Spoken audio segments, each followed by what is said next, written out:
The US has given Israel 30 days to improve access to desperately needed aid in Gaza or face cuts in military funding. It's the strongest known warning from the Biden administration to its ally and comes as Israel significantly ramps up its action in the region. The UN says just 80 trucks carrying aid have been made into Gaza so far this month, and the US reportedly wants to see that number rise to 350 a day. Let's go straight to Global Affairs editor John Lyons in Beirut. John, good morning. What is Washington saying to Israel about Gaza? Well, Stephanie, the White House has written a letter to Israel tonight and telling them that they have a deep sense of urgency about the humanitarian crisis. What has triggered this has been a heavy bombing for now 12 days around the Jabalia refugee camp in the north of the Gaza Strip. Oxfam and eyewitnesses reporting people being burnt alive, women and children being burnt alive. The Israeli army appears to have now encircled about 300,000 people in that area. They're getting no food, no water, no medicines, and the United States is saying this can't go on.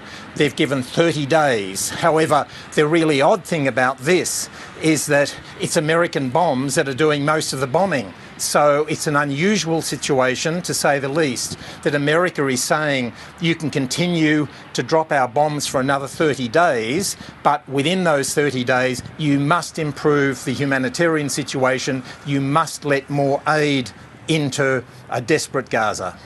So what in particular is prompting this toughening in US rhetoric?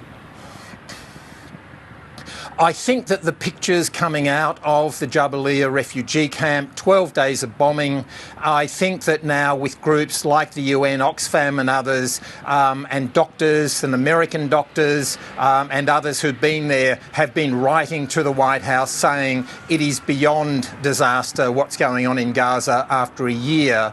They're saying that it just can't continue. France, of course, only 2 weeks ago talked about an arms embargo. There was a backlash against them. But I think also with the election coming up in the United States, I think that Kamala Harris realises there's several states in America where there's a significant Arab American population, such as Michigan, and they have been saying to the Democrats, we will not turn up on election day in protest at what your support for the Israeli operation in Gaza. I think those are the factors that are behind it.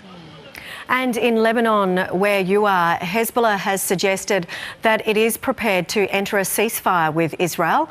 Why would Hezbollah be saying that?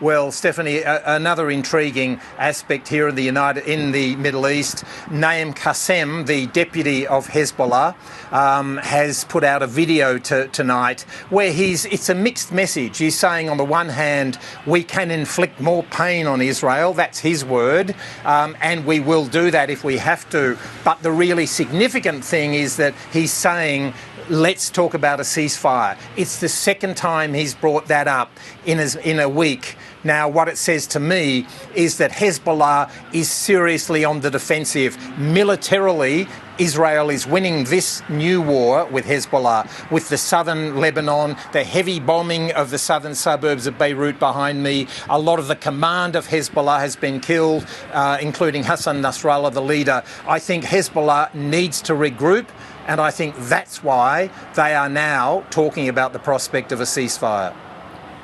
Global Affairs editor John Lyons, thank you for the update.